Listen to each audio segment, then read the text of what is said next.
सूर्यनारायणाय नमः। ध्यानार्थे पुष्पं समर्पयामि नमस्करोमि। ॐ विभ्रान्ते हस्तेगातो सौम्यं मधवायुर्दाधीयज्ञापाता भावेहतं पातअतुतो आभिरक्षादित्माना प्राजाः पूर्वो गापुरुधा विराजते उदितं जाता वेदासं देवं पाहन्ति केतवः ऋषेभ्यवाय सूर्यं जेनापावगर्क्षसा भूरण्यन्तं जना अनुपं परुणपश्यासि दैव्यावद्वद्दु आगतग्रोराते नासोचितवाच मधुवाजतनिर्गो सामञ्जाथे तं प्रदनाथायं स्वेश्चितरं देवानां तं प्रदनाथा भूत्पथा पृषवाथे माधाज्येष्ठातां वारेहि कारद्भुतमर्पितं प्रतीजीनं प्रजनन्दहाते धूलिमा शुञ्जायन् सामानुया सुपर्धाते अयं पेष्टोदाय प्रजनीगर्भाद्योर्जारायुकारथपिमाने इममपाग्गुसंगमे सूर्यस्याशिषुन्नपिपरामतिभिरिहन्ति चितरं देवानामुदगादानीकं चक्षुर्मितरस्य पारुणस्याग्नेः आप्राद्यावादिदेवी अन्तरिक्षगु ऊर्ज आत्मा जागतस्तस्थोकश्च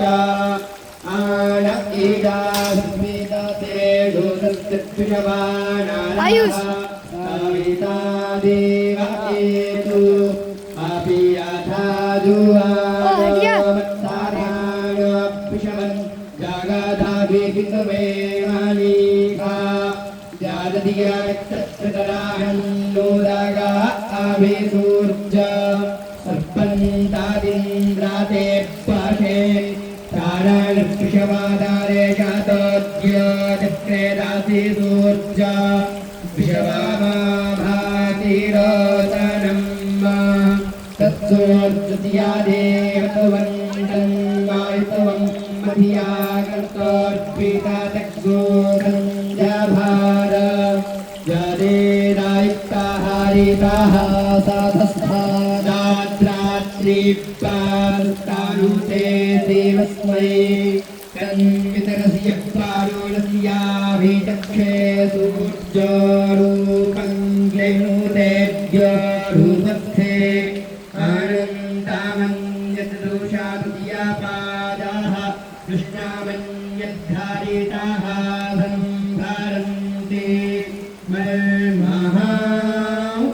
आसि सूर्यापादादित्या महा आसि महस्ते सात महिमा पांसियाते देव महा आसि वत्सूर्च शरावासा महा आसि सतरा देव महा आसि ब्रह्मादेवानामासत्याः पुरोहितोऽपिभुज्योतिरादाभ्यं रायन्त इव सूर्यं पिशवेर्यभ्यास वासो निजाते जनम न ओदसा प्रतिभागन्नदीमा अधिया देवा उदिता सूर्यस्यानिरग्गुहासाः पिप्रेतानिरार्दियाता तन्नामितदपरुणो मामहन्त मदितिः सिन्धुः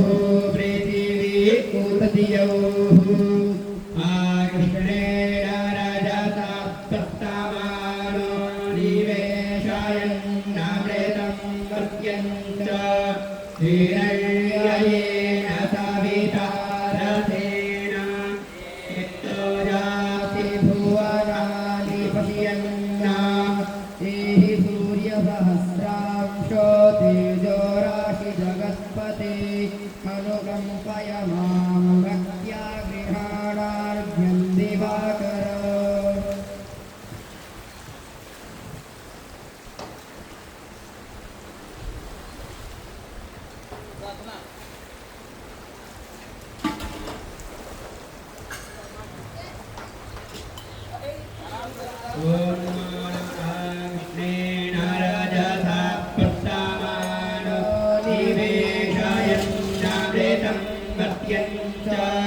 हिरण्यायेन सविता रथेन